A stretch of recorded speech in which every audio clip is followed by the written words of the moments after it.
Em 2019, eu embarquei em uma das aventuras mais transformadoras da minha vida e também bem desafiadora. Eu participei do Retiro Vipassana, que é um retiro de meditação em silêncio de 10 dias. Então, é um mergulho muito profundo na gente mesmo. É um momento bem de interiorização, de introspecção. Foi, assim, transformador, mas, claro, muito desafiador. E eu vou contar um pouquinho dessa história para vocês. Antes de ir para esse retiro, eu já estava nessa caminhada de autoconhecimento há muitos anos e faziam 2 anos que eu estava morando aqui na Austrália. Então foi um período da minha vida onde eu estava muito profunda na busca nesse autoconhecimento e é diferente de tudo que eu tivesse vivido. Então eu soube desse retiro do Vipassana, eu achei que era a minha cara e que ia atingir as minhas expectativas, o que eu estava buscando naquela época, que era essa conexão mais profunda comigo mesmo. Eu não praticava muita meditação, era assim nas aulas de yoga, mas eu não tinha uma prática muito frequente em casa. E eu fui, na cara e na coragem. E aí eu cheguei lá,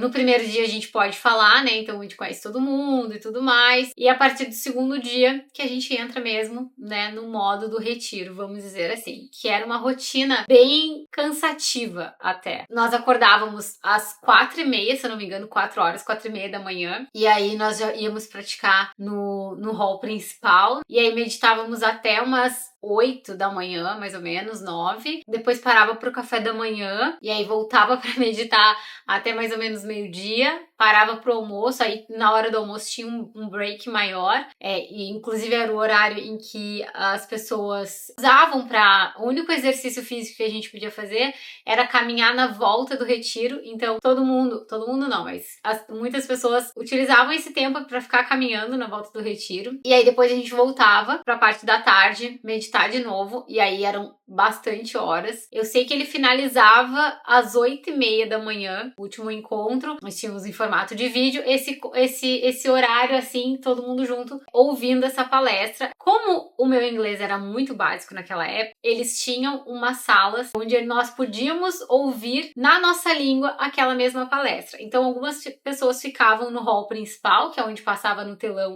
a palestra em inglês. Outras pessoas iam para uma salinha, ficava com headphone, cada um ouvindo na sua língua. E eu ouvi em português todo o ensinamento, a proposta da prática, né, dessa meditação Vipassana. A meditação Vipassana, ela não tem nenhum vínculo religioso, eles deixam isso muito claro. Porém, ela foi a técnica utilizada por Siddhartha Gautama, que é o Buda, né, que Buda é um estado de consciência, então Siddhartha Gautama atingiu o estado de consciência de Buda através dessa prática de meditação. Os primeiros dias foram assim muito desafiadores. Os 3 primeiros dias, principalmente. Eu juro que eu sentia uma angústia tão grande, tão forte, que eu sentia sensações físicas no meu corpo. Eu sentia um mal-estar no meu estômago, assim, de tanta angústia mesmo que eu tava. Eu tinha vontade de sair daquele lugar. E claro, você pode sair, inclusive.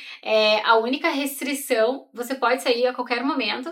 Só que se você para no meio do curso, você não pode mais fazer nenhum retiro Vipassana até 5 anos. Você fica 5 anos sem poder fazer, aí depois sim você pode fazer de novo. Então os 3 primeiros dias foram muito desafiadores. Eu lembro de me imaginar sentada, eu tava ali sentada numa postura de meditação, eles disponibilizavam várias almofadas, tudo pra gente ficar confortável. Eu me olhava, né, me imaginando assim, me olhando, eu meditando, com os olhos fechados ali, meditando, parecendo muito plena. Só que por dentro, eu parecia um macaco louco dentro de mim, preso na gaiola, falando assim, me tira daqui, me tira daqui. Era a mente brigando mesmo, sabe, porque eu queria, né, aquietar, é muito difícil, ainda mais hoje, né? Com tantos estímulos que a gente tem de telas, de redes sociais, enfim, é muito difícil de nós ancorarmos a nossa mente em algo.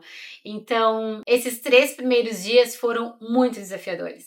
E é isso que eu acho muito interessante no Retiro Vipassana, comparando a outras experiências que eu já tive. Essa prática de meditação, ela é muito transformadora, porque, pensa comigo, não tinha ninguém me obrigando a ficar ali sentada meditando, era só eu comigo mesma. Então era uma briga interna minha com a minha mente, eu tentando ali fazer as pazes com a minha mente, fazendo esse jogo de calma, não, vamos ficar aqui, vamos ver onde isso vai dar, né? Então, o tempo todo negociando, tentando negociar, eu me sentia ao mesmo tempo domando um cavalo selvagem, assim, sabe? Passou o terceiro dia, nessas palestras, inclusive, no terceiro dia que nós completávamos o dia e tinha essa palestra. E eu lembro que a palestra foi um dia que me marcou muito, que foi uma fala onde ele explicou justamente isso, que até o terceiro dia era o mais desafiador, essa disciplina que estava exigindo ali da nossa mente, depois ia melhorar até o sexto dia, e a partir do sexto dia também teriam de novo períodos assim, bem turbulentos de novo, e aí depois acalmaria de novo. E foi bem assim que aconteceu. Aí a partir do terceiro dia, eu comecei a ancorar mais, conseguir me concentrar. Basicamente, a gente vai prestando atenção em cada parte do nosso corpo, nas sensações que acontecem no nosso corpo, de coisas que estão acontecendo a todo instante, sem parar nem um minuto, mas a gente não se dá conta, né? Não consegue perceber pela camada grossa mesmo, né? Da nossa mente, onde ela não consegue sutilizar as coisas. Então a gente prestava atenção, por exemplo, da roupa tocando no nosso corpo, o ar tocando na nossa pele,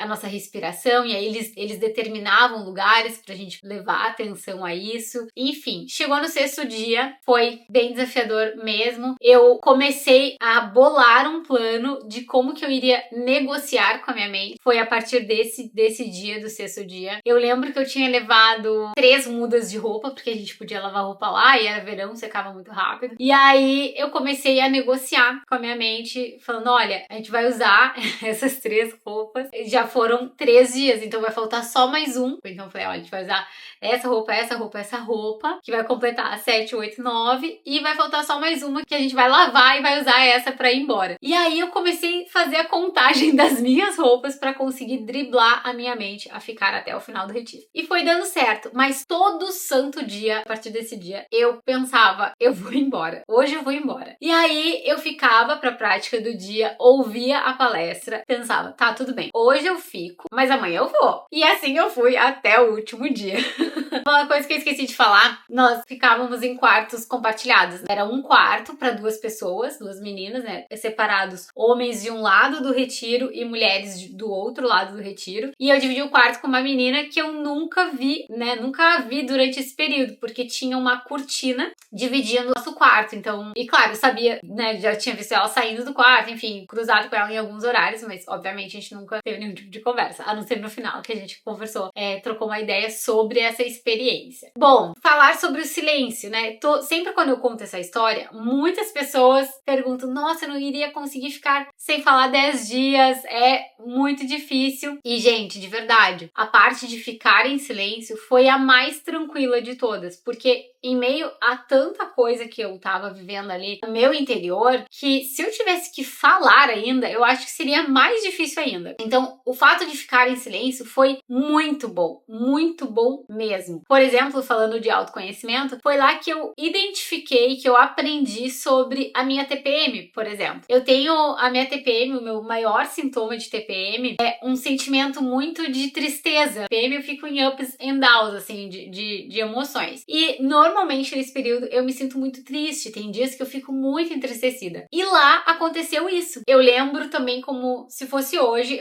era no horário de almoço e eu estava sentada embaixo de uma árvore, já tinha dado a minha caminhada, estava sentada embaixo de uma árvore e eu tava com essa tristeza assim, ó, muito profunda no meu coração e eu comecei a pensar que não era normal. Eu não tava realmente com bons pensamentos. Gente, no dia seguinte, a minha menstruação desceu e eu tive esse insight assim muito claro. Falei, cara, isso é a minha TPM. Então eu fico assim no meu período antes da menstruação. É isso que acontece comigo. Então foi lá que eu tive esse primeiro contato, sabe, com o meu ciclo e como que eu funciono no meu ciclo. Bom, eu completei os 10 dias. Quando eu falei de novo, foi muito engraçado ouvir a minha voz. É meio estranho, mas foi muito, muito legal. E lá não pode praticar yoga, não pode praticar exercício físico, como eu falei. Eu só fazia essa caminhada na volta do retiro. Então, o que eu tirei de lição desse retiro foi, com certeza, primeiro de tudo, identificar essa mente tão agitada, que eu não fazia ideia que eu tinha. Saber e praticar, né, de que é possível mudar esse cenário. Então, percebi na teoria e na prática como uma mente mais tranquila, mais calma, ela é muito mais funcional, ela nos deixa ter muito mais clareza sobre as coisas da vida mesmo. E uma frase, e eu guardo assim com muito carinho, que fez muito sentido pra mim, que é o seguinte: realidade não experienciada não é uma realidade pra você. Isso fez muito sentido pra mim, porque quantas vezes a gente julga, né, as pessoas, fala no seu lugar eu teria feito tal forma, sendo que a gente nunca vai saber, porque a gente só sabe quando a gente vive as coisas. Então aquilo me tocou com uma profundeza, e eu trago essa frase pra minha vida, trago esse olhar que essa frase traz pra vida mesmo, sabe? De me ajudar a não julgar ninguém, a não ter esse olhar de era pra ter feito assim, se eu fosse você teria feito assim, ou eu nunca faria isso, sabe? Nada disso. É uma frase que me ajuda muito a lembrar desse comportamento, não ser assim. Foi uma experiência realmente incrível. Se você tem curiosidade de participar de um retiro Vipassana, o retiro Vipassana tem em todo o mundo. É uma experiência realmente muito enriquecedora. Depois de você praticar os 10 dias de retiro, você pode fazer retiros mais curtos, de 1 ou de 3 dias. E é isso, espero que vocês tenham gostado. Comenta aqui o que vocês acharam desse assunto, se vocês querem que eu traga mais assuntos sobre meditação. Não se esqueça de se inscrever no canal, ativar os sininhos e deixar o seu joinha, que vai ajudar muito a crescer esse canal e a gente compartilhar muitas coisas juntas ainda, rumo a uma vida mais saudável e mais equilibrada. Beijo, tchau!